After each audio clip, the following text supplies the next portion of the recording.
Para salafun saleh selalu lari dari kepemimpinan itu karena kepemimpinan itu begitu kejam. Kepemimpinan itu dekat dengan neraka.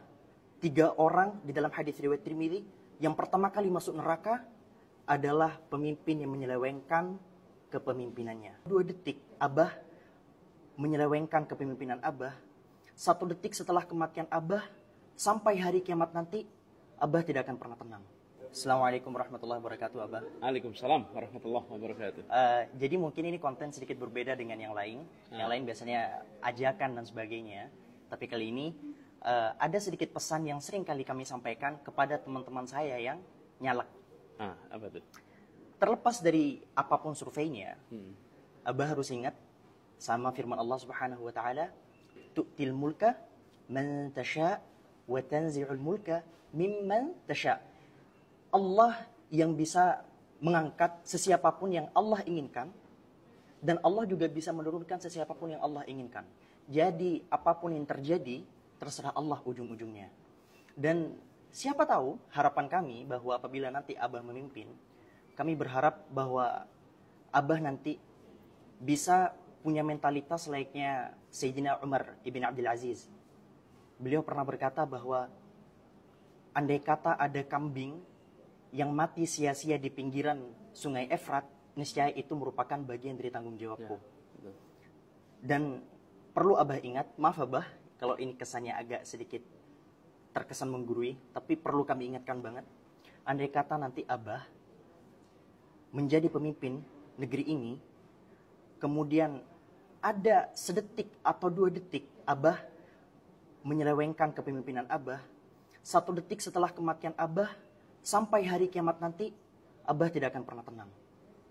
1 detik setelah kematian Abah, wallahi Abah tidak akan pernah tenang. Dan andai kata Abah bertanggung jawab betul-betul, maka itu adalah ladang pahala terbesar untuk Abah. Kami berharap Abah benar-benar memegang teguh prinsip itu. Ingat bahwa pemimpin itu banyak orang-orang yang lari darinya. Para salafun saleh selalu lari dari kepemimpinan itu karena kepemimpinan itu begitu kejam. Kepemimpinan itu dekat dengan neraka.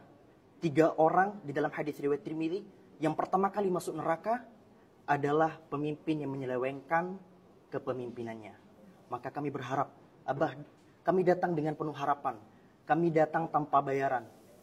Kami berharap Abah bisa memegang teguh prinsip kepemimpinan yang sebenarnya. InsyaAllah. Dan perjalanan yang penuh dengan tantangan ini juga kita yakini bahwa semua rekayasa-rekayasa yang kita hadapi ini gak akan mungkin bisa mengalahkan rekayasa Allah. Wa makaru wa makarullah. Wallahu khairul makirin. Nah. Jadi kita pegang itu sebagai bagian ikhtiar. Nantinya pada saat mengambil keputusan, kita akan selalu berada di dilema. Tidak semua keputusan sesuai dengan teori. Ya. Tidak semua keputusan itu adalah sesuatu yang sesuai dengan yang seharusnya. Di dalam mengambil keputusan, karena itulah disebut kebijaksanaan. Iya. Karena harus mengambil keputusan dalam situasi-situasi yang penuh dengan dilema. Saya beri contoh. Ya. Contoh boleh ya? Boleh. Nih, misalnya ini di sini ada rumah sakit. Lalu di sini Kadam sedang berada di sini.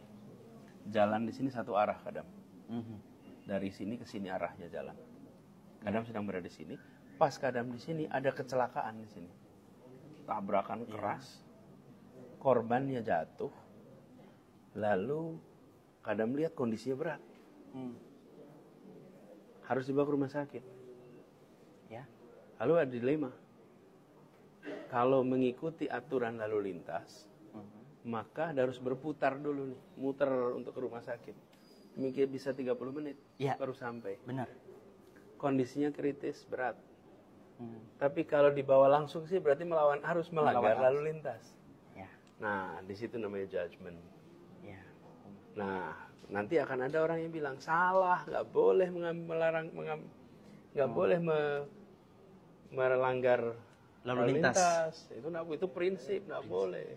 Tapi ada yang bilang, oh kita lebih penting menyelamatkan nyawa. Iya, benar. Disitulah yang saya maksud. Bahwa tidak bisa dalam kenyataannya. Nantinya kita bilang, oh harus pakai 1, 2. Di situ yang namanya kebijaksanaan. Sebagai pemimpin. Di situ ambil keputusan. Tentu dia harus mempertanggungjawabkan. Bagi yang menganggap aturan lalu lintas tidak boleh dilanggar, pemimpin telah melakukan pelanggaran besar. Ya. Karena pemimpin sudah mengkhianati aturan paling dasar, Yaitu jalan satu arah. benar. Oke. Bagi yang satu bilang ini pemimpin sedang melakukan penyelamatan nyawa dalam kondisi darurat. Benar. Akan selalu muncul begitu. Benar. Jadi maksud saya, jangan pernah berharap nantinya semua hal pasti disetujui. Ya. Akan ketemu dengan situasi di mana harus mengambil keputusan berdasarkan kondisi. Nah, bagi kadam yang berada di sini, kadam harus memutuskan dalam 5 menit. Ya. Bagi orang lain, mendiskusikan bisa 3 jam. Afternya. Tapi kadam di situ 5 menit harus putusin. Mau pakai yang mana? Aha. Muter setengah jam Ya. atau melanggar. Benar. Benar. Nah, bagi orang yang membahas, dia bisa membahas berhari-hari. Tapi bagi kadam di situ, kadam tidak punya pilihan. 5 menit harus putuskan. Pemimpin seringkali dia harus ambil keputusan dalam situasi yang cepat. Orang yang menganalisa bisa menganalisa berhari-hari sesudahnya. Jadi doakan bisa amanah, istiqomah, dan didekatkan dengan ikhlas. Insya Allah. Bismillah. Bismillah. Terima kasih Abah. Sama-sama. Kita tagih janjinya nanti di akhirat. Baik. Ya. Assalamualaikum warahmatullahi wabarakatuh.